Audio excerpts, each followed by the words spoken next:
Good morning. This is December 15th, 2025. This is the Miami County Board of Commissioners meeting. I will call this meeting to order. And the first on the list would be Marjorie Vanderpool. I'm not Margie. She had to work, but I'm here on her behalf.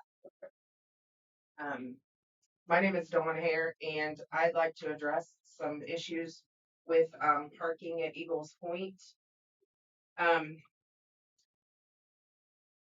We would like to get an ordinance put in place for Eagles Point specifically in regards to RVs parking out there and continuous parking, as well as campers, semis, and trailers. It causes a huge hindrance for driving, for the kids, for the plows. It just causes a big issue. When we contact the HOA, we're told there's nothing they can do because it's county roads. We call the county. They say there's nothing they can do because there's no ordinance. So we're here asking that an ordinance be considered for that. Gary, do you have any comment?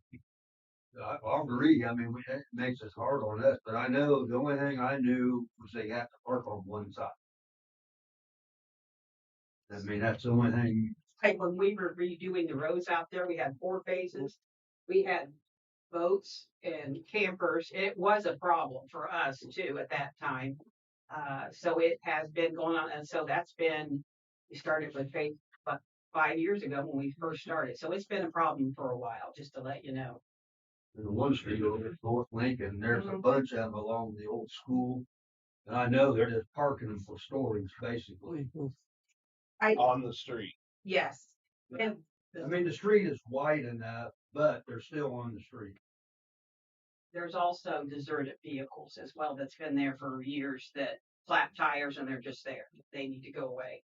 But I think there is something about just somebody, and it is somebody have to go out and enforce that.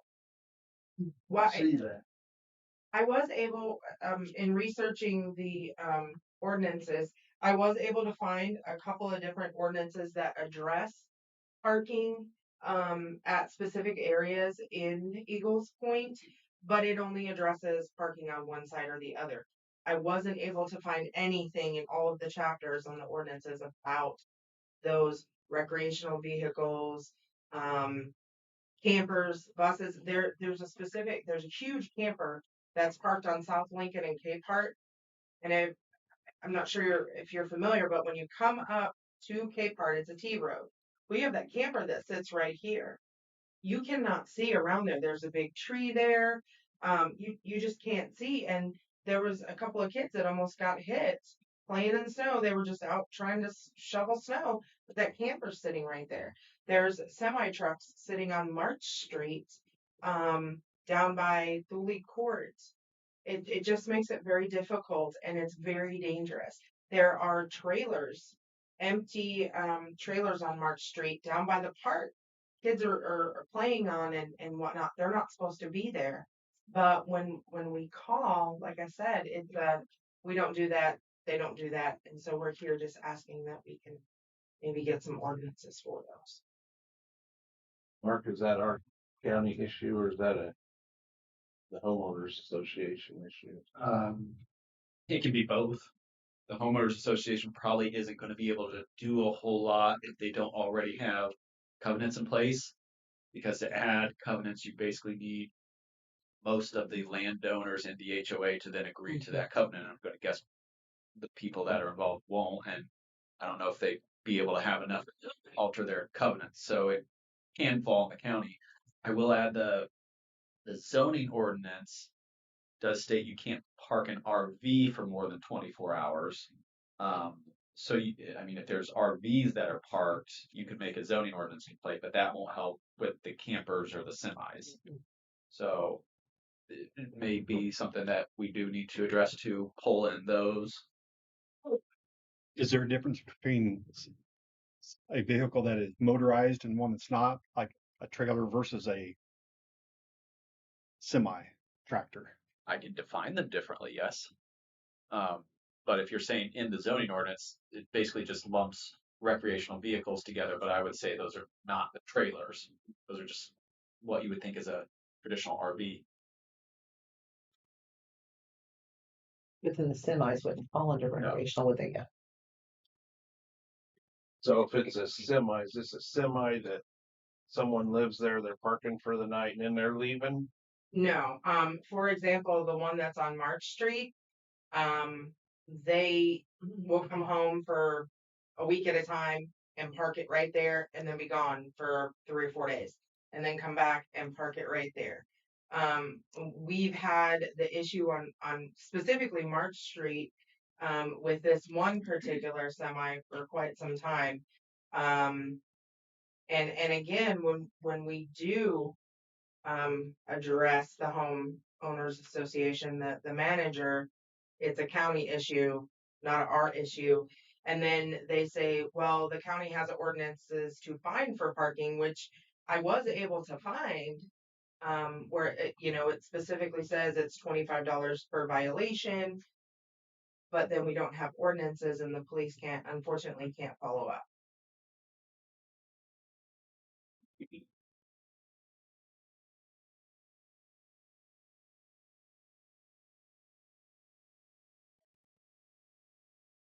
Any advice? I mean, we can put an ordinance in place to regulate the parking, but then the question is, if let's say we deny all parking out there for these types of vehicles, where are they going to go? So there's a balance. And I haven't read the other ordinance she's referencing about parking out at Eagles Point, so I want to find that. But would the issues be alleviated if we enforced you have to park farther away from a corner, or is it just no matter where it is on the street, the semi or these RVs are always going to be an issue? Well, the problem is that our streets, for example, back to South Lincoln, our South Lincoln Street is a little less than, I think it's 26 feet wide. So when you have a big camper sitting out there, you only have a tiny little space to go around. And then when you have a big a big camper there, you cannot see kids, you can't see around the corners, you can't, and even with driveways, like some of these I mean, we all know that Eagles Point in certain areas, the driveways are right on top of each other. And so when someone's backing out, if there's a camper for their neighbor or a camper for the person that lives across the street, it becomes a huge issue. Plows can't get around. And we've got FedEx. I mean, we see a ton of traffic, obviously, with the holidays, but I mean, that's a huge issue. There's no reason for these campers. If you're going to have a camper and be an owner of a camper, then put it in storage for the winter. I mean, or even the summer. And I'm not trying to be cranky about it, but it causes a huge issue for everybody. So it's not just they're at the corners. You can't see around anything. And when there's not an ordinance or you call the police and say, hey, this camper's been sitting out here for a month and nobody's moved it. And, it becomes a safety concern. It becomes dangerous for drivers. It just is a huge hindrance. I'd be like, if we, on 3rd Street, if we parked campers all the way down, it would be hard and it would be tough. For drivers, for kids playing, for plows, for the mail people, FedEx, everybody.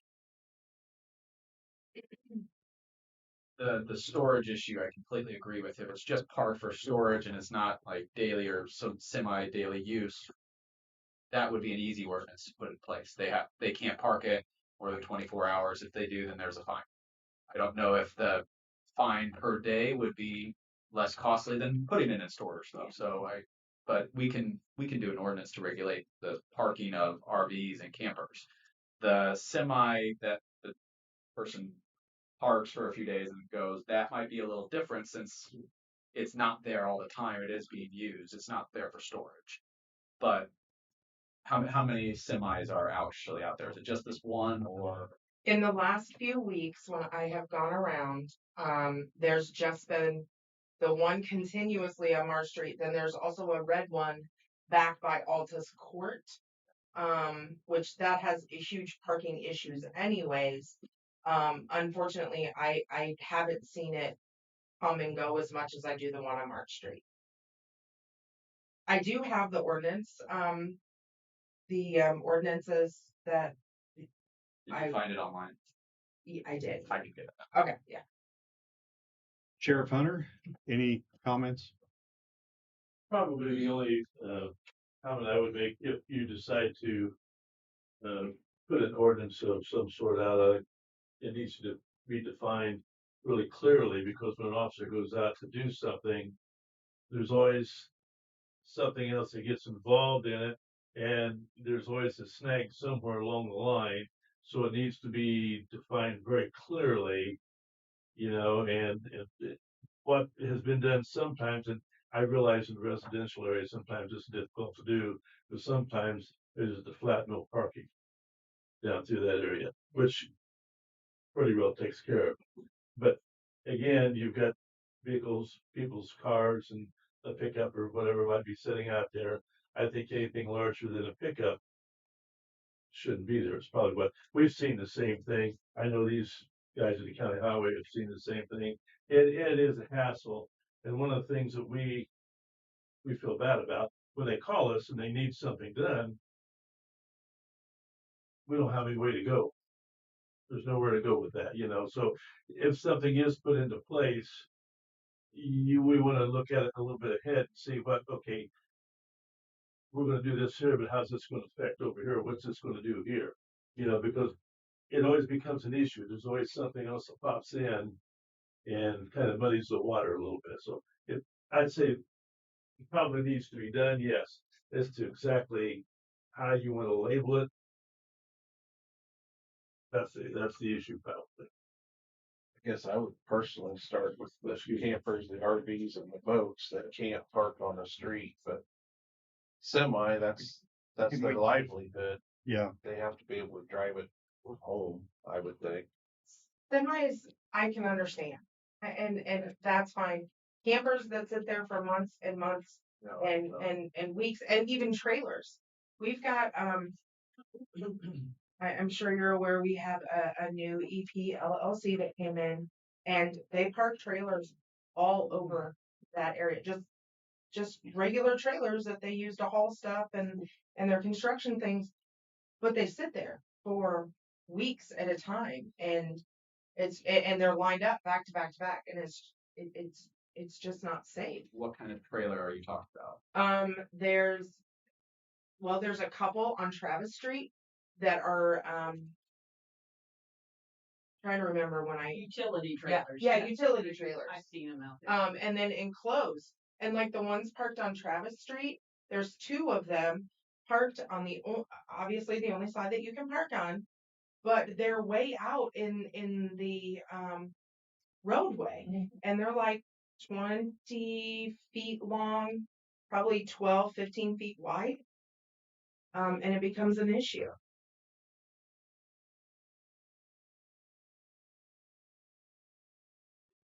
we're able to table this for a while. I'd like to go out and drive it. But I know when you define the rules of the game, they just play the game. You can't have it there for more than 2 weeks. Well, they go out, they move it 10 feet, and hey, I moved it. So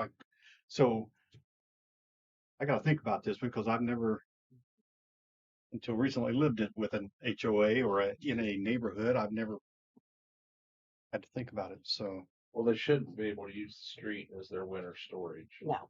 So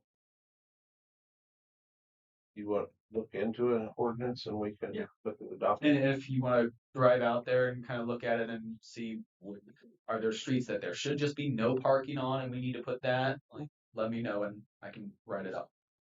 I know we have two streets out there currently that are two like cul-de-sacs, that there is no parking on the street at all. So, I mean, the other issue that I wanted to address is, we contacted the highway department about getting some signs, and because we have a ton of people, and that run bus stops. We don't have any kind of signage, any kind of anything out there for the safety of these kids. And Eagles Point has 3 different buses that come. Lewis Cass, Maconiquan, I believe Peru just started coming out there. And so there's a ton of kids, and there's no other than the bus stop signs that come out on the bus themselves. There's no safety or monitoring or regulations or anything at all to help with the safety of these kids getting on and off the bus. And like I said, we contacted the highway department to get signs put up, and they were wonderful about it, but I guess it's a budget issue. It needs to come from the school, or say that. It needs to be brought up in front of these to get it in place. Okay. If they want to do that. Okay. You also said you got stop on them, just like any Yeah. county If road you don't see the that bus, comes out. you're not gonna see the signs over here on the right. It didn't make sense to have those, because we didn't know the defined areas of your Right. bus stops, because that, it wasn't a budget issue at all. Okay, that's what The signs aren't, right. we can afford that. So how can we help with the safety of the kids? I guess is where we're Do all 3 schools use the same bus stops areas? no. They have We're talking about lots of different. yeah. And they're gonna change. Yeah. They're gonna change, because I've been up in our area where we live, their buses was picking up for 2 years, they picked 2 or 3 years, they picked up the same spot, the kids met there. As those kids got older and changed into the other school thing, now the bus is picking up in a different area. That's a constant rotation of movement where those buses go. Just throwing that out And as I agree with Janice. If you're gonna ignore the red flashing Yeah. lights and the stop arm coming out on the bus, you're not gonna pay 1 ounce of attention to a sign. See the signs. You Okay. So I guess so where can we go for help with that? Because we've got kids and people just running those. So didn't we talk on the phone, you and I? No, that was Margie. Okay. I remember Yeah, saying something to her. I said, why don't you guys get a bus monitor or get someone like down here at Blair Point, they have a guard. And I mean, we can't be out there and police what everybody does. Right. Neither can the sheriff's department. So I would say you guys need a stop guard, somebody there with the kids every day. I mean, it's their children, and if you want the safety of them, you need to be there with them. Would we go through the schools to get that done? Or, I mean, nobody's going to listen to us if we just show up and say, hey, don't run this. Who does come up with crossing guards? Yeah, I suppose if it's next to a school, the school takes care of it, but Well, the city pays for the crossing guards in I within see. the city limits. And I don't have a good answer for you. The buses have red lights in this arm, and it's illegal to blow through them. Yeah. Go ahead, Sheriff. Excuse me, Fred. You got different school systems out through there. Like I say, the bus stops are changing. You know, they get in all different locations out there. It's going to be very difficult unless you have a police car behind every bus. It's going to be difficult to manage that situation. I agree with you. It's an issue, and we don't have that issue just out at your place. It's all over, and we never seem to be in the right place at the right time. You know, to be able to control the issue. But like Fred said a few minutes ago, people don't pay attention to signs. They honestly don't. And if you put signs up at all the bus stops, you're gonna have nothing but signs out at Eagles Point all over the place. Which on one hand, I mean, you can say, well, we've got it, you know, we've got it advertised out here that, hey, this is school zone. That's true. But you're covering a wide area out there. And it's gonna be, regardless of what you do, you're still gonna have people to do that, and to be able to enforce that is very difficult, to be honest with you. I mean, I agree with you. It'd be nice to be able to do something, but to be able to have the manpower to put maybe say a couple of cars out there at a time and just follow buses around all the time, because I got the same issue throughout the county, north and south. with those school districts and buses run all over the place. So it's almost a hit and miss type situation. I hate to sound discouraging in any way, shape, or form, but that's the way it is. Yeah, You know, that's the you know what I reality. mean? Yeah. Okay. Well, thank you. That's it. We're gonna work on an ordinance. Okay. Thank you. Thank you. Michael, you're next. Okay, you're up front.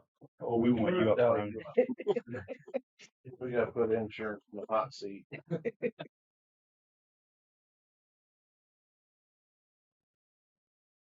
Morning, Michael Bowditch, Consolidated Union. Thank you for the opportunity to come before the commissioners today. Thank you for the opportunity to present property and casualty insurance renewal. As you're accustomed, you guys all have the insurance proposal booklet, but I also have an executive summary, one page that I wanted to share with you guys today because it speaks to the reasons for a minor increase. And the reasons for the increases that are present today are in the second table down below. We are up 7 vehicles across all departments within the county. We are up $1.56 million in payroll. Experience mods going from 1.29 to 1.51. We had 2 large work comp losses that have hit the books. And then on the property values, we're up $4.6 million at 6.95% total increase. And our inland marine values are up almost $1 million.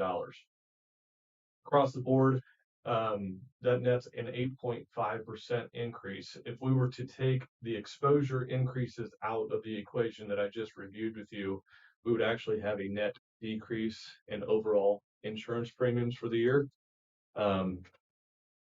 And so for that reason, my recommendation to you guys is to maintain the status quo with the same exact insurance companies that we presented. I did go out and have conversations with 2 other insurance companies because that's what you guys pay me to do, is to manage your insurance and make sure that we have the best program for you. And I've had conversations with 2 other insurance companies that could not compete with the current rate structure that we have. So I feel very good about what we've done. I know last year you guys got quotes from outside agencies as well. So you guys were able to see the full marketplace. So I was not able, I didn't want to take you through the market again this year, and make it look like you guys were constantly price shopping and making sure that you guys were doing that. But I did want to have conversations with a couple competitive rates, just to make sure that we had the best bang for your buck going forward. I could bore you with as many details as you wanted. It's got a 42-page proposal booklet right here in front of you. Insurance committee did meet last week, and did get the full brunt of the full details. Sorry for that. But with a new auditor, new auditor's office, and Alan Hunt was always the insurance commissioner that handled that previously. But thank you, Mr. Musselman, for sitting through the torturous meeting that we had last week. I don't think it was all that bad, was it? It's not. Having said that, again, it was my pleasure. I would be remiss if I didn't thank some of your departments. I know some of them are here. I know Sheriff Hunter's here, but if I didn't deal with Dave Vitek, he puts his best foot forward for Miami County and the Sheriff's Department. Janice and Carrie at the county county highway department. Between the departments that you guys have enabled and worked with in my office, we have a wonderful working relationship. And I would be remiss if I didn't thank, as well as Annette and her team as well. So that is my recommendation. I'm asking for renewal and your blessing to continue to provide your services. Did you have any concerns when you met? No, I let him know that was the nicest way to inform us of an increase and that we were getting a bargain.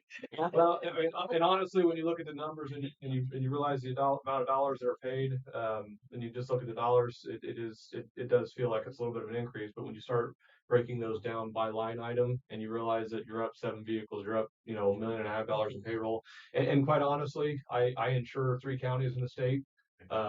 It seems like almost every public entity that I work with is competing to keep their people in house. The sheriff's deputies are increasing their pay to keep the people that they've trained and keep them in house. And Cass County's competing with, recruiting other people, and they're trying to increase their payroll. I mean, I do 3 counties. I do 4 or 5 small towns. I do I don't know, 8 or 9 volunteer fire departments. I do a lot of public entity business, and it seems like it's a real thing in the world of public entities right now to maintain status quo and to keep you guys' payroll where it needs to be to take care of your employees. You know, we're in ever evolving economic times, and real life inflation exists. So, but when you break those items down into numbers that you can look at in real life exposures, and then you equate them back into the individual policies that we have, I mean, they're justifiable increases. I have no question. Any questions? Do we need a motion, or I need a motion that we stay with consolidated and move forward? Thank you very much. I'll second that. Been a motion and a second to continue consolidated union for our insurance. All in favor, say aye. Aye. Aye. Thank you. Thank you.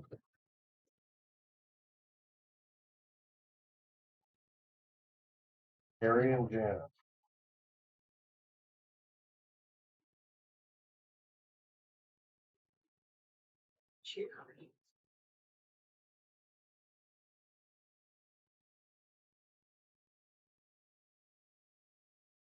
All right, I didn't know something back I here. didn't need it, though. Just go.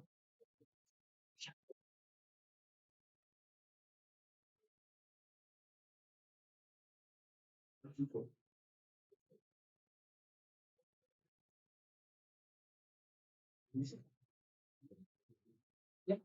Commissioners, commissioners. I have a letter here from NDOT. I'll just go ahead and read it to you and then I'll get to the point for everybody. And it's regards Community Crossing Matching Grant 2026 calls for projects. Dear Mr. Musselman, the Indiana Department of Transportation has completed the review and selection of projects for funding in the 2026 Community Crossing Matching Grant Fund Program. NDOT received 450 applications and requests for $237.1 million in funding. Each application was reviewed carefully by your NDOT district office and the local public agency selection committee. I regret to inform you that your application was not selected to receive community crossing matching grants at this time. While your projects did not receive funding for this call, we encourage you to reapply during our next call for budget year 2026, July 1st, 2026, which will actually be 2027 call year. So with that said, I did call NDOT. I called both Fort Wayne and LaPorte. I talked to Marcy is her name, and she told me this is how that went down. They had the budget, as you know, and I've been warning you that got cut. There was $100 million on the plate, and as you can see, they received a request for $237 million. Our application was fine. There was nothing wrong with it because I was all worried and thinking, oh, what I do? But we were pre-warned of this. So what they did is typically they went through people that had never applied because, for an example, Denver got an award of like 110,000. They had never applied before. They had an engineering firm, so they paid an engineering firm, BFNS, to help them with getting their ADA Title VI and get everything in place. So they received their award, which is a good thing because if they hadn't have, they would have thrown that money away on an engineer. So we're happy for that. So the county did get a little money as far as that. So then the other thing was in the past, we've received over 6 million since this started. 2016 was the first year and the work was done in 2017. So we've done really well, but this is kind of a damper, not kind of a big damper, $1 million that we didn't receive. But they had a lot of money to divvy out and more applications than ever. As a matter of fact, the woman told me from LaPorte, she sent out 79 non-award letters. And she said, I've never sent that out, even in the entire time. So we had a meeting with our engineering firm last Wednesday, Thursday, whatever day it was. And we're going to plan, not even B, plan C. As you know, we still have to finish Wabash Road and we have that the structure. But it's gonna change things up. It's gonna slow it down. That infrastructure first, I mean, before we do anything, so at least get Wabash Road, we'll have to see where we're at when it comes to doing Paw Paw or how bad they tear it up. Just Yeah. wait and see. But It's we- not a good thing, I can tell you right now, so we're gonna fall back like we did before. We did, we will put in a bid for that structure. The engineering firm, is still getting everything in place. As soon as all the permits are in place, we'll go out and put in a bid to do that structure. Which is a 19-foot structure. We were talking about putting in a concrete culvert, that we're looking to see if there's anything we could do that would be a little less money. Like, the bridge we did on 700 North, that bridge we replaced, if you recall, that was, I don't think Mark was in office yet, but we had a bridge go down, and I think that cost us around 700,000. So, we are moving forward. We're not gonna stop our projects, but this is just gonna put us behind a year. It's in the other projects, So this will affect the conversion. Road. gravel. yeah. It will affect we'll that. Probably not, it'll be really thin this year on the conversion. And we promised some other areas that we'd like to get out and do some work in some other Never areas. promised. Believe me, I never Not promise, yeah, we Never, hope to. never. So, even though this is disappointing, we'll still keep moving forward, still apply for projects. You know, We'll spend what we got left, best we can, I mean. I appreciate your attempt. That's a lot of work. And it is, the city your of Peru did frustration. not receive theirs as well. I mean, it's disappointing, but at least they're still giving some money out. I mean, potentially it could go away completely. You just don't know. Yeah, I mean, even though we go in, when it says it's time, that we'll get it again. We can get knocked out again, and it just prolongs everything, but we gotta get Wabash Road completed. We had a plan for 2027. We were going to go in for Bridge 46 over the Eel River going into Denver. That was the plan. But again, we'll just have to wait. Everything's gonna fall back.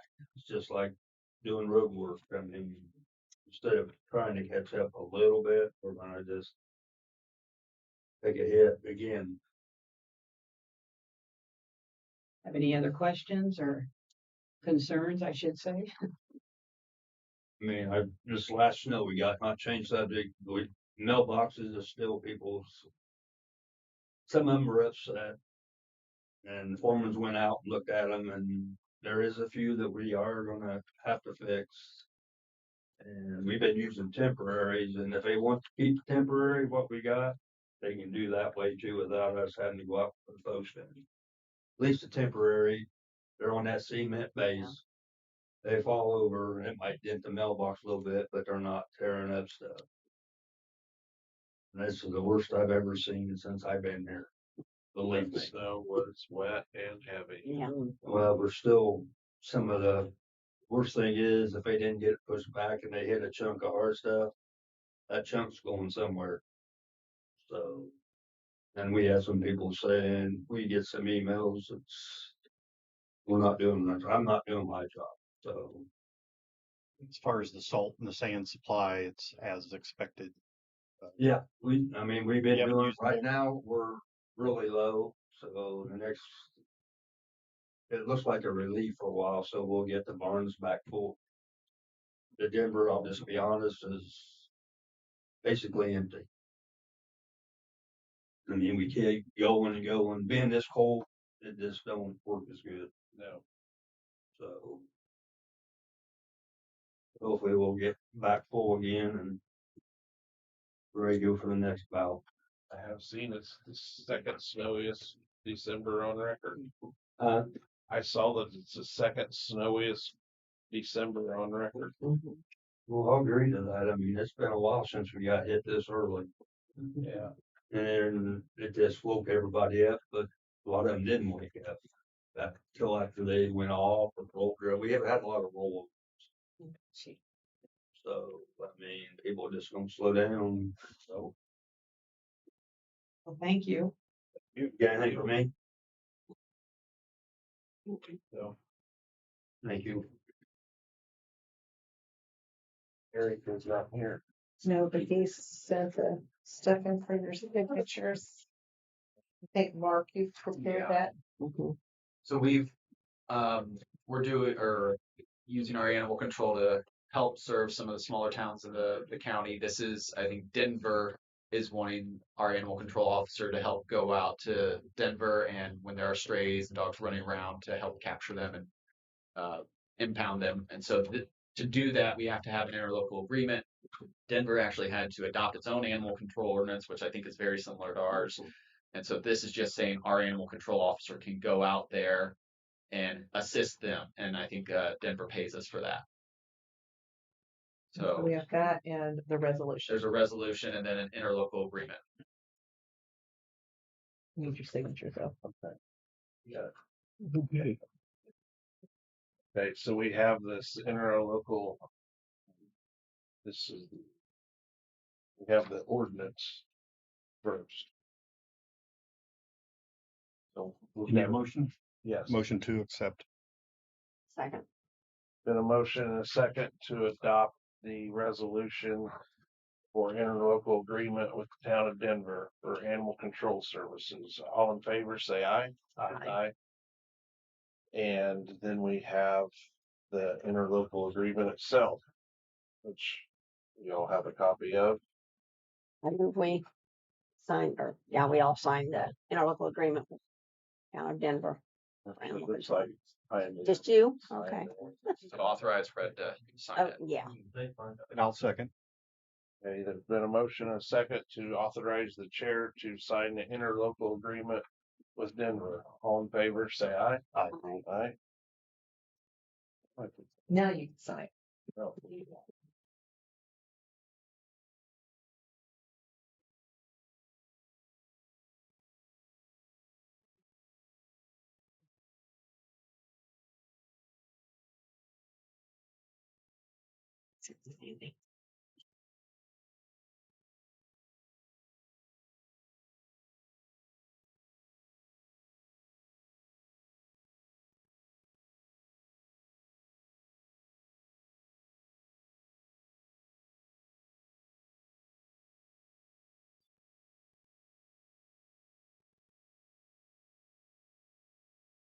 I ask a general question? So the county animal control services, they're provided for the county, but the individual towns in the county, The incorporated the town. incorporated towns, okay. So is Bunker Hill and Congress gonna come in and wanna do the same thing? Macy? We already have two others, and I can't remember which ones they are. But they could. And if they have to have their own animal control ordinance, because technically our animal control officer is helping them enforce their own ordinance. They have to have something in place. Yeah, that's why with Denver, they wanted us to help, but they didn't have any animal control ordinance in place first, and so that they had to adopt their own. And I think they only just did that earlier this year.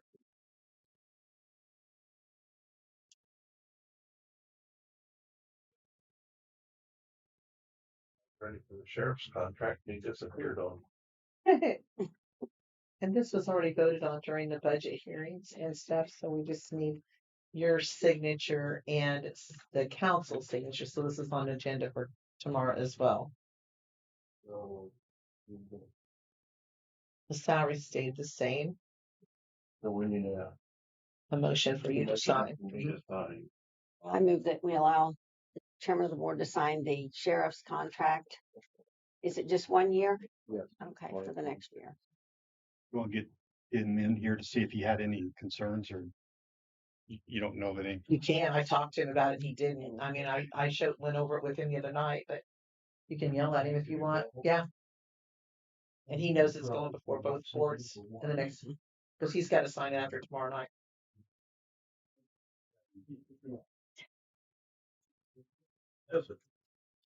Have any questions, comments, or anything about your contract? Okay. I'll second. Right, there's been a motion and a second to give the chair authority to sign the sheriff's contract. All in favor, say aye. Aye. Aye.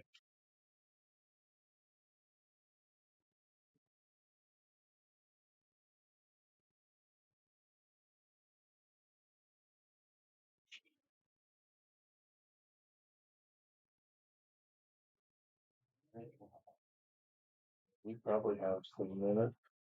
I do, and I just want to, Kim has been real good at sending in the commissary bank reconciliation for the sheriff's department, every month, and so she's turned in November's for us already, and we just have to note that we received that. If you want to look at it, you can. I can't remember if we emailed it to you or not, but it has to be noted in our minutes that she has, given us the minute, There's the no, report. No, there's no place for sign, there's no action. no action, Mm-mm. just the fact that she did it. And then, yes, and then we got the minutes to sign. I move we accept the minutes. Second. Been a motion and a second to accept the minutes from 12/1/25. All in favor, say aye. Aye. Aye.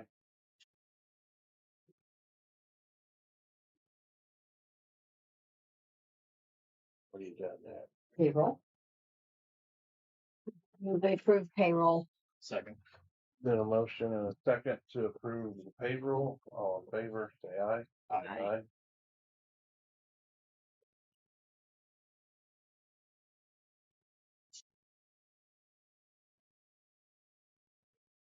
And claims.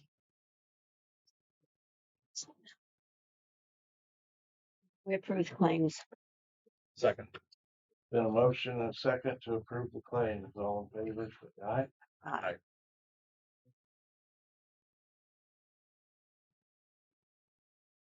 Mark, do you have any? And not.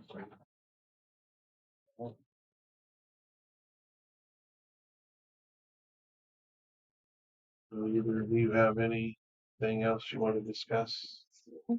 No. Herb, you got anything? Survived the weekend all right? Pretty active, was it? Not really. No, Good. just a couple runs, nothing big. Good. Thank you. Alright. Move we adjourn. Got a motion and a second to adjourn. All in favor, say aye. Aye. Hope everyone has a good Christmas.